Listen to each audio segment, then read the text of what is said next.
El tercer strike. Se poncha sin tirarle a Adames. Los Dodgers, después de 32 años, son campeones de la Serie Mundial. Sean bienvenidos a Línea de Fondo. Los saluda Axel Ramos con el gusto de siempre. El día de hoy estoy muy emocionado, ya que tenemos un invitado realmente de lujo, un periodista deportivo, el cual nos ha traído narraciones de Super Bowls, finales de NBA, finales de béisbol, también ha conducido y narrado Juegos Olímpicos y también mundiales de fútbol, y conduce un programa deportivo famoso como es La Jugada en TUDN. Con nosotros, Antonio de Valdés. ¿Cómo estás, Antonio? Muy bien, Axel, ¿cómo andas? Un abrazo. Bien, aquí andamos. Gracias por la oportunidad que nos acaba de dar a nuestro programa y a mí también. Y vamos a empezar con la entrevista, Antonio. Claro. Cuéntanos, ¿quién es Antonio de Valdés fuera de los medios de comunicación? Pues mira, soy pues un esposo, un papá, un abuelo, que la verdad pues la pasa bien. Bendito sea Dios, tengo la fortuna de hacer lo que a mí me divierte, lo que a mí me gusta, lo que siempre me ha apasionado, que es el deporte. Y entonces, pues esa combinación de estar pues en el medio de comunicación durante ya más de 4 décadas, dedicándome a los deportes y a los deportes que a mí me gustan, y del otro lado, pues estando con la familia y pues con la posibilidad de ir viendo cómo crece la familia, ¿no? Cómo se va desarrollando, pues me siento una persona muy, muy afortunada, ¿no? Sí, quizás tener esa pasión por los deportes también es lo que orilla a las personas a tomar esta profesión, o a los que tomamos esta profesión. ¿Cómo es tu llegada a los medios de comunicación, Antonio? Mira, yo tenía 18 años recién cumplidos. Estaba yo empezando la carrera de publicidad en el Centro de Estudios en Ciencias de la Comunicación. Y pues en realidad no tenía yo muy claro qué iba a hacer. Estaba yo chavo, sí, me encantaban los deportes, me apasionaban los deportes, pero no tenía yo muy claro realmente dedicarme a los medios. Mi papá fue locutor de la XCW durante muchos años, transmitió deportes, no tanto como digamos, su trabajo realmente fue del ser locutor comercial, pero sí llegó a transmitir deportes, hizo mucho golf que le encantaba, hizo base, hizo foot, en fin, y bueno, tenía ahí contactos. Siempre es importante tener un contacto para empezar en los medios, sobre todo en esa época, ¿no? Ahora como que todo ha cambiado con los medios digitales, etcétera, etcétera, pero en ese entonces sí era importante un contacto, y ese contacto fue don Raúl del Campo Jr., que era el productor de los partidos de fútbol de radio en la XCW, y de ahí empezó todo. Así fue exactamente como llegué. Estaba yo arrancando la carrera de publicidad, y prácticamente al mismo tiempo se dio la entrada a lo que en ese entonces era Televisa Radio. Ok, fue un camino también un poco inesperado, pero al final de cuentas terminaste en lo que más te gustaba, que eran los deportes, ¿no? Y narrando los Sí, deportes que más te encantaban. sí. Mira, yo la verdad es que yo fui aficionado al deporte desde chavito, ¿no? Desde que yo recuerdo, me encantaba el fútbol, me apasionaba el Atlante desde ese entonces, y luego ya, eso fue como a los 6 años más o menos, como a los 9 años conocí el béisbol, y ahí pues también fue una gran pasión. Me fascinaba ir al Parque del Seguro Social con mi papá, con mi hermano, con amigos, para ver a los Diablos y a los Tigres. Me encantaba estar en el Parque del Seguro Social. Y luego un poquito después, 11, 12 años, encontré el fútbol americano. Pero vas encontrando, ¿no? Insisto, ahora como que todo es más rápido con las redes sociales y demás. Pero en ese entonces, bueno, pues era seguirlo en la televisión, por ahí información que era escasa realmente en los periódicos. Pero bueno, así fue como fui encontrando, digamos, los deportes que me gustaban. Y en realidad a mí me hubiera gustado dedicarme al deporte, pero como jugador. Sin embargo, no tenía yo las condiciones. Jugaba más o menos bien algunos deportes, pero no como para pensar en ser profesional, ¿no? Sí, quizás eso le pasó a muchos de los que estamos estudiando esta profesión o ya ejerciendo la profesión, que queríamos ser deportistas y al final no lo logramos, pero seguimos pegados al deporte. Exacto. Cuéntanos, Antonio, ¿qué evento fue el primero que te tocó cubrir, como periodista? El primer evento bueno, el primer partido que me tocó fue un América Tecos. Ese fue el primer partido, eso fue en diciembre del 78 en la cancha del Estadio Azteca. Pero como evento en sí, evento grande, el primero que me tocó fue la Universiada en México 79, un evento grande, un evento importante, y me tocó hacer una cobertura muy amplia en radio. Así fue como empecé. Me tocó radio también en Moscú 80, en los Juegos Olímpicos. Me tocó ya como reportero ir en 81 a Rumania, que era también era una universiada, y ahí empezó realmente, ahí fue el despegue, ¿no? Porque se dieron una serie de factores ahí para que entrara yo a narrar béisbol con Sonia Alarcón, con el Mago Septién, en plena Fernando Manía. Tú ni habías nacido, ni estabas en proyecto, ni nada de nada, pero bueno, así fue como empecé.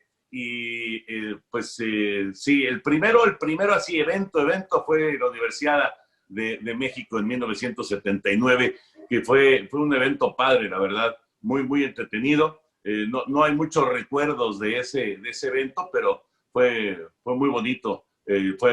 Digamos que después de todo lo que se vivió en México 68, en los Juegos Olímpicos y en 75, los Panamericanos, pues digamos que no habíamos tenido un evento de esa magnitud con atletas que vinieran de diversas partes del mundo, ¿no? Hasta que se presentó esa universidad del 79. Sí, un juego olímpico, una universidad siempre son eventos importantes para también unos periodistas. Tú eres uno de los pocos periodistas, a mi parecer, que tiene la capacidad y que ha desarrollado también una capacidad a lo largo de los años de poder narrar tanto NBA como béisbol, como fútbol americano, atletismo también en los Juegos Olímpicos. ¿Cómo desarrollaste esa habilidad de no solamente concentrarte en algún deporte, sino en varios? Fíjate que, digamos que mi entrada a los medios fue por el fútbol y estuve ahí durante algunos años, pero pues se dieron, digo, me gustaban todos los deportes, ¿no? He narrado tenis, he narrado natación, he narrado muchas cosas, ¿no? Evidentemente hay algunas que son ya cosas los deportes que se vuelven especialidades, pero cuando tú tienes el apoyo, por decirte, de un especialista como Armando Sánchez en la natación, pues en realidad tú llevas la crónica, llevas la narración, pero pues el experto y el que da los puntos finos, pues es el especialista, ¿no? Y eso te ayuda muchísimo, ¿no? En el atletismo igual, a mí me tocó transmitir con Ana Guevara, con Carl Lewis, con Alejandro Cárdenas, gente que, bueno, está metidísima en el asunto del atletismo, y eso te lleva a que tú te dediques, digamos, a la narración, lo que es el llamado play-by-play, ¿no? Jugada a jugada, o tú vas con la crónica y dejas a los especialistas para el análisis, ¿no? En el béisbol es un poquito diferente, ahí estamos mucho más metidos, en el americano estamos mucho más metidos. Esos son, digamos que, los deportes en los que yo me convertí en especialista, entre comillas, ¿no? Pero sí, efectivamente, ¿por qué se dio esto? Pues por el gusto, por el deporte, porque me gustan muchos deportes, porque desde muy chavito se me presentó la situación de dejar de transmitir fútbol para meterme al americano, para meterme al béisbol, y entonces se dio una transformación en mi carrera cuando tenía yo, pues, 21 años más o menos, ¿no? ¿Cuántos años tienes tú? Yo tengo 19 años apenas. Fíjate, yo empecé a los 18, Axel, a los 18 años empecé, acababa de cumplir los 18 años, yo nací en octubre del 60 y en diciembre del 78 fue que empecé yo, así que pues prácticamente de la misma edad que tienes tú. Sí, en el periodismo deportivo y también en el periodismo hay que empezar las carreras desde muy jóvenes. Eso Sí. lo habíamos platicado también con César Martínez, con Raúl Sarmiento, que también estuvieron con nosotros. Uh-huh. Mencionaste apenas que tuviste la oportunidad en el BASE de narrar con Sony y también con el Mago Septién. Son personajes para la narración en el béisbol muy importantes. Pero también junto contigo, Enrique Burak y Pepe Segarra, han dejado una huella en la transmisión de béisbol, también desde de NFL, que no, pues muy poco se va a volver a repetir en años, ¿no? ¿Cómo lograr juntar los tres estilos? Porque son diferentes los estilos de los tres. ¿Cómo juntarlos para hacer que tengan éxito? Pues, híjole, pues es difícil saber, ¿no? Si hubiera una mecánica, una forma de cómo juntando a tres personajes o a dos o a cinco, que esa va a tener éxito seguro, pues todo el mundo la haría, ¿no? Es un poco complicado. Nosotros llevamos muchos años juntos. Yo creo que eso ayuda muchísimo, ¿no? Empezamos casi al mismo tiempo. Yo empecé un poquito antes. Luego, prácticamente al mismo tiempo entraron Pepe y Enrique. Entonces, sí, somos más o menos de la misma edad. Pepe es un poquito más grande. Yo soy el del medio. Enrique es el menor. Pero pues somos de la misma época. Nos gustan las mismas cosas. Digo, algunos son más apasionados no sé, del teatro, de la música, como Pepillo. Enrique es más de las cuestiones de analizar las cosas muy finas, ¿no? A mí me gusta más la cuestión de la narración, el llevar el ritmo de la narración y de una transmisión, y se fueron conjuntando las cosas, ¿no? Yo creo que sí, evidentemente también se necesita tiempo y eso pues lo hemos tenido. Nosotros empezamos a transmitir juntos pues a principios de los 80s. O sea, nada más haz cuentas, ¿no? ¿Cuántos años llevamos juntos? En realidad, a ojos cerrados nos entendemos, no necesitamos de hacernos señas o alguna indicación para que el otro entre a hacer el comentario. Ya lo tenemos muy hecho y la verdad es que es una plática. Es como si nos sentáramos en la sala a charlar, que yo creo que es parte de lo que, por lo menos desde mi punto de vista, pues es lo que a mí me encanta, ¿no? O sea, lo que a mí me divierte. Y normalmente, Axel, cuando tú haces algo y te estás divirtiendo, normalmente la gente se está divirtiendo también. Obviamente hay muchos gustos y hay preferencias inclusive por empresas y por personajes y no eres monedita de oro para caerle bien a todo mundo, pero el chiste de esto es que la mayoría disfrute y se la pase bien, ¿no? El chiste es pasársela bien. No estás dando una cátedra, no es una cátedra, es una charla, es una plática de fútbol americano, es una plática de béisbol y pues se trata de divertirnos, ¿no? Yo creo que esa es parte de la fórmula que nos ha funcionado muy bien bueno, además de que nos llevamos de maravilla, ¿no? Realmente te sorprenderías, pero realmente nunca hemos tenido un problema, nunca, jamás. Nos llevamos de maravilla, fuera del aire, en el aire, y eso yo creo que también nos ha ayudado muchísimo para hacer este equipo muy padre, ¿no? Claro que está pues todas las enseñanzas y todo el camino que nos dejaron ahí Sony y el Mago, como mencionaste, o Fernando von Rossum en el americano, por supuesto, también son personajes que han sido muy, muy importantes para nuestro desarrollo. Y somos muy distintos, ¿eh? Digo, somos cuates, somos amigos, nos divertimos mucho, pero somos muy distintos los tres, ¿no? Sí, de hecho, cuando uno escucha la narración de ustedes se ameniza realmente el partido, te entretiene. Quizás el partido esté medio flojo así, pero ustedes lo elevan con lo que tú dices, con la química que ya desarrollaron. Sí. Apenas escuchaba la narración que estuvieron en la Serie Mundial cuando Julio Urias cierra y realmente pues se emocionaron a todos. Estábamos aquí sentados en la sala de su casa con mi familia. Gracias. Y pues sí, realmente todos dijimos como de, saltamos, ¿no? Estábamos emocionados y transmiten muy, muy bien su trabajo.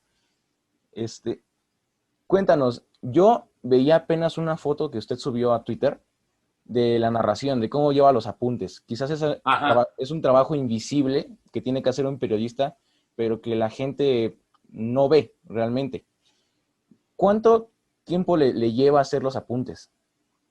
Bueno, lo que subí fue el box score del partido, de uno de los partidos de Serie Mundial, y bueno, pues eso lo vas apuntando conforme se va desarrollando el partido, ¿no? Es una fórmula que existe desde hace muchos años. Digo, cada quien anota como quiere y cada quien pues anota como se entiende, pero bueno, básicamente el pitcher es el 1, el catcher es el 2, el primera base es el 3, segunda base el 4, el tercera base el 5, el short es el 6, jardinero izquierdo el 7, jardinero central el 8, jardinero derecho el 9, y conforme a eso puedes ir anotando todo el partido, y de hecho el box score te sirve muchísimo para después hacer un análisis o un resumen, e inclusive, si fuera necesario, puedes narrar el partido otra vez. Esa es la maravilla del box score. Estoy hablando del box score, que lo vas llevando conforme se va desarrollando el partido. Sale un error a segunda, toma el segunda base, tira a primera, y la anotación es del 4 al 3, y en mi caso le pongo es el primer out, le pongo un 1 en un círculo para saber que es el primer out de la entrada, ¿no? Y así te vas yendo con cada uno de los bateadores y con cada uno de los pitchers. El cambio de pitcher, vas anotando, sale la quinta entrada, fulanito entra en la sexta, etcétera, etcétera, etcétera. Hablando de preparación del juego, la preparación del partido es distinta porque también depende mucho de cómo está la carga de trabajo, ¿no? Digo, con la experiencia, ya con los años de experiencia, puedes en un momento dado, no es lo ideal, pero en un momento dado puedes enfrentar una transmisión sin haberte preparado realmente, pero eso no es lo ideal. Lo ideal es tener, pues, sobre todo la cuestión de qué jugadores están lesionados, por qué no está fulanito de tal en el partido, qué dijo el manager el día anterior, etcétera, etcétera, ¿no? O de la NFL lo mismo. La NFL no es tan complicado porque la NFL, pues, es un partido a la semana. En el béisbol las noticias son diario.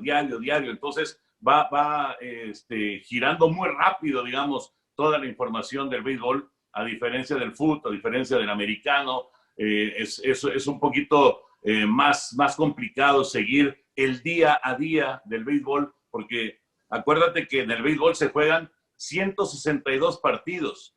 Ese es el calendario de un equipo de Grandes Ligas. 162 partidos. En Liga Mexicana de Béisbol son 110 partidos. Entonces, sí son muchísimos partidos, a diferencia de lo que es en el fútbol y en el americano. Pero bueno, la preparación es mucho más sencilla, la preparación actual, que la preparación de antes, porque antes tenías que irte a los periódicos, tenías que irte a las revistas, era complicado. Ahora las redes sociales te facilitan muchísimo tener a la mano la información, ¿no? Sí, conforme pasó el tiempo tenemos información más directa, podemos encontrar en más diversos medios también información que nos ayuden a prepararnos para una transmisión, como acabas de decir. Has transmitido múltiples eventos muy importantes. ¿Con cuál te quedas? ¿O en global todos? No. Hay tres grandes eventos que indudablemente son mis favoritos, los que me quedan en la mente. Por supuesto, el primero fue Fernando Valenzuela y el juego de la Serie Mundial del 81, porque era mi primera Serie Mundial y era contra Yankees, el clásico, Dodgers-Yankees, gran rivalidad, era plena Fernandomanía, y pues ese partido para mí es inolvidable, ¿no? 23 de octubre del 81.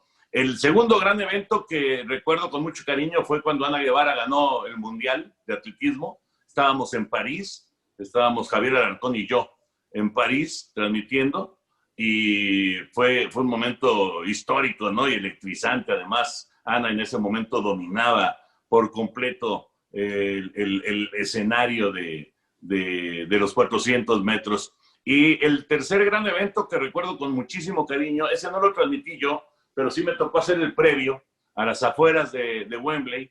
Estaba con Miguel Gurbitz. Hicimos a las afueras de Wembley el previo de la final contra Brasil por el oro olímpico de fútbol, y después tuvimos la fortuna, ya terminando el previo, de poder entrar al estadio y de vivir, pues, con mucha emoción y con mucha intensidad aquella victoria de México frente a Brasil, ¿no? Fue un momento increíble, ¿no? Un momento de esos mágicos que tiene el deporte. Hay otros, me tocó narrar en Anaheim cuando México le ganó a Estados Unidos y lo eliminó del Clásico Mundial de Béisbol con una rola al short para doble play. Ahí estaba un gran amigo, Jorge Cantú, en medio de esa jugada en la segunda base, recibiendo para el out y luego tirando a primera para completar el doble play. Ese también fue un momento increíble, ¿no? Han sido, imagínate cuántas transmisiones, cuántos años de transmitir, pero bueno, yo me quedaría con esos, ¿no? Y hablando de grandes eventos, disfruté muchísimo el Mundial de Alemania, porque además el país es increíble, es extraordinario, auténtico primer mundo, y me encantó también lo que fue los Juegos Olímpicos de Atenas, porque cuando pues hablas de Juegos Olímpicos y de tradición, pues tienes que pensar a fuerza en Atenas, ¿no? Y bueno, ellos debieron haber hecho los Juegos Olímpicos del 96, pero finalmente se los dieron a Atlanta, pero 8 años después se los dieron a Grecia y también la verdad fue mágico, ¿no? Y además, tanto en Alemania como en Atenas, nos fue muy bien en el rating y eso también pues, nos ayudó mucho para disfrutarlo más, ¿no? Sí, realmente todos son eventos importantes en la historia del deporte. Te han tocado realmente eventos muy importantes como el de Ana Guevara, como el oro olímpico. Todos los eventos que has dicho y que has mencionado son muy importantes. Hacer una transmisión, por lo regular, ustedes siempre han estado en los estadios, ¿no? De béisbol, en la Serie Mundial. Ahora les tocó hacer aquí en México, si no me equivoco, y nada más mandaron el corresponsal, ¿no? Ajá. ¿Es diferente las sensaciones que tuvieron ahora en la transmisión desde aquí? Mira, es diferente, lógico. A mí me encanta narrar en estadio. Es más, de las cosas que más me gusta hacer es transmitir a los Diablos Rojos allá en el Alfredo Harp o en su momento en el Frainano o en el Foro, en el Parque del Seguro Social. Pero, y además de día, es padrísimo. El béisbol de día es espectacular. Pero, lógicamente, es diferente y no los saboreas tanto cuando estás en un estudio y cuando estás viéndolo por el monitor. Pero bueno, de cualquier manera, es algo que hacemos mucho. La temporada de la NFL la transmitimos así, la temporada de Grandes Ligas la transmitimos así. Entonces, en realidad, pues ya estamos acostumbrados. Realmente no pasa nada por una situación de emergencia que se tenga que hacer en estudio. Se entiende y no es algo que digamos que nos haya molestado. Al revés, agradecemos que hayamos tenido Serie Mundial porque pues, como estaban las cosas y como estuvo la temporada con la pandemia y con los contagiados, primero de Miami y ahí de diversos equipos, pues se tambaleó la temporada.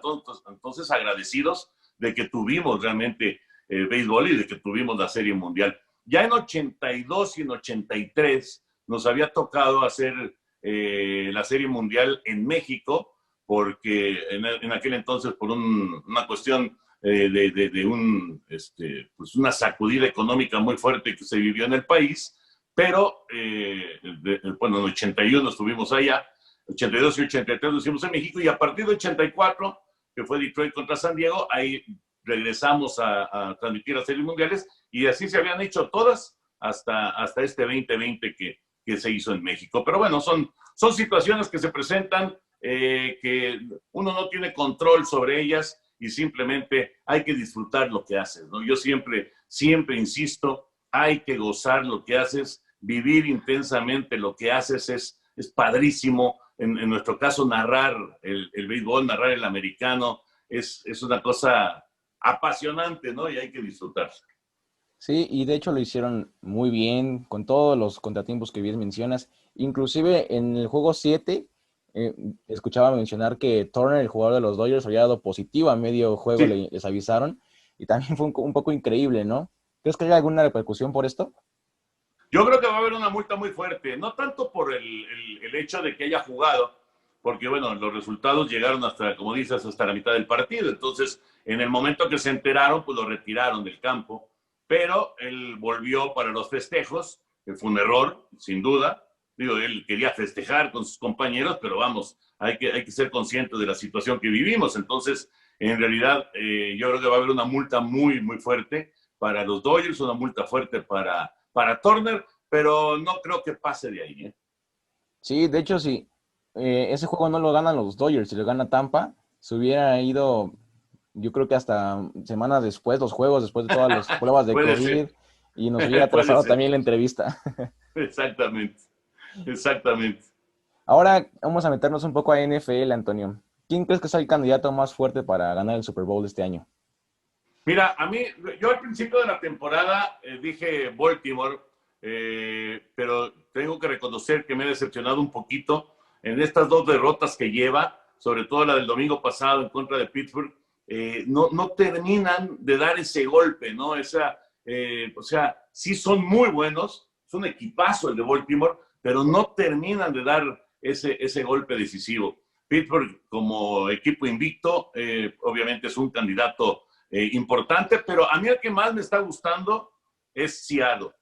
Y además mejoraron muchísimo la defensiva el domingo, después de que habían batallado mucho. Hacen muchos puntos, pero les Pero les hacen falta, muchos sí. puntos también.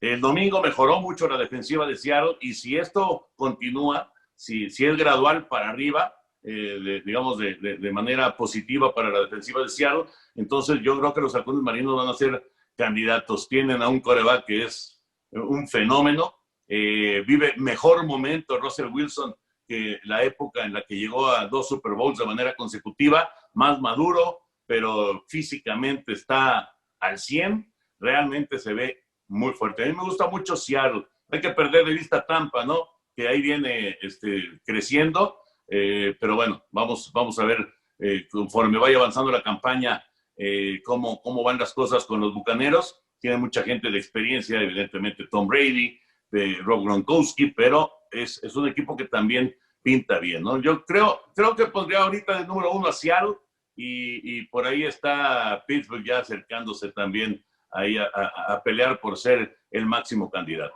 Sí, Tampa acaba de incorporar a sus filas también a Antonio Brown, el receptor de los aceleros que también pasó Bueno, por Patriotas. vamos a ver si eso no es negativo en lugar de positivo.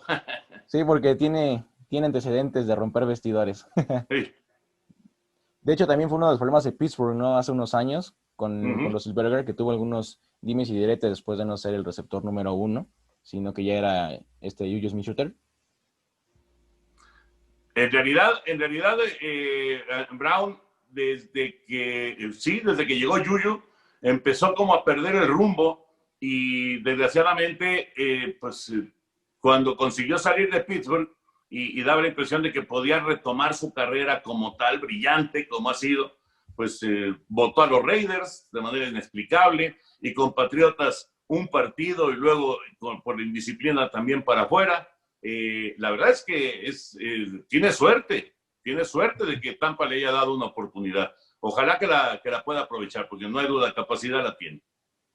Sí, capacidad tiene y de sobra. Ojalá que sea una buena temporada en NFL para todos los equipos y también para ti en las transmisiones.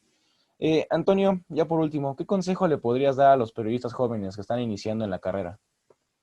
Mira, yo lo primero que les digo siempre, pero bueno, no tanto a los periodistas, porque bueno, ya tomaron rumbo, ¿no? Y eso es importantísimo.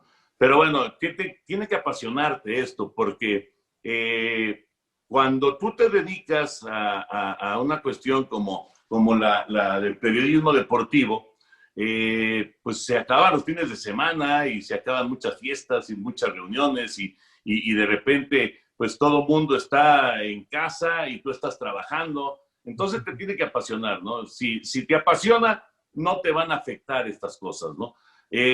Lo segundo que siempre les aconsejo muchísimo es encontrar hacia dónde se van a dirigir. ¿A qué me refiero? Es muy importante entender cuáles son tus debilidades y cuáles son tus fortalezas. Hay quien es extraordinario para conducir un programa. Hay quien es buenísimo para narrar. Hay quien es excelente para comentar. Hay el que maneja de maravilla el periodismo de fondo, de investigación. Entonces, el chiste de esto es encontrar para dónde vas, para dónde quieres ir y cuál es tu fortaleza. Y la fortaleza, irte para allá. Y cuando la debilidad, pues tratar de hacerlo a un lado, ¿no? Te lo digo en mi caso, yo como reportero, por ejemplo, en su momento, yo como reportero, la verdad no era bueno, no era bueno. Yo entré a trabajar y estuve varios años trabajando como reportero en deportes ahí en Televisa. Otra época también, volvemos a lo mismo, era una época totalmente distinta. Te estoy hablando de principios de los 80, pero yo no era bueno, la verdad. Yo veía a reporteros que estaban ahí y decía, qué bárbaro, estos cuates son buenísimos, ¿no? Los que manejan el rubro del reportaje también tienen una calidad y tienen una capacidad para encontrarle por dónde entrar a cada uno de los temas y hacerlos atractivos y hacerlos divertidos. Todo eso es muy, pero muy importante entenderlo y enfocarte hacia, claro, hacia donde tú quieres, pero hacia donde está tu fortaleza, ¿no? Y lo tercero, entender que es un medio complicado, ahora ha crecido, con los medios digitales, pues esto ha crecido mucho, pero de todas maneras es un medio cerrado. Afortunadamente, gente como tú, con 19 años, pues tienes tiempo para ir encontrando por dónde, ¿no? Encontrar tu sitio, que puede ser en radio, en televisión, en periódico, en medio digital, etcétera, etcétera. Pero bueno, hay que tener paciencia. Esa es la otra, el tercer consejo. Hay que tener paciencia porque evidentemente en un mundo tan cerrado como este, no es fácil encontrar el camino, ¿no? Pero bueno, el que tiene calidad normalmente encuentra el camino. Gracias por todos los consejos, son muy útiles para los que estamos estudiando el periodismo deportivo. Y por último, ¿quieres dejar tus redes sociales para que te sigan los visuales de Línea de Fondo? Claro que sí, por supuesto. Es muy sencillo, es A de Valdés en Twitter y lo mismo en Instagram, A de Valdés. Así que no hay pierde para que estemos en contacto en las redes sociales. Gracias, Antonio, gracias por todo. Bueno, pues Órale, Axel. esta fue una nueva entrevista a Línea de Fondo. Se despide Axel Ramos. Hasta aquí llegamos. Esto fue Línea de Fondo.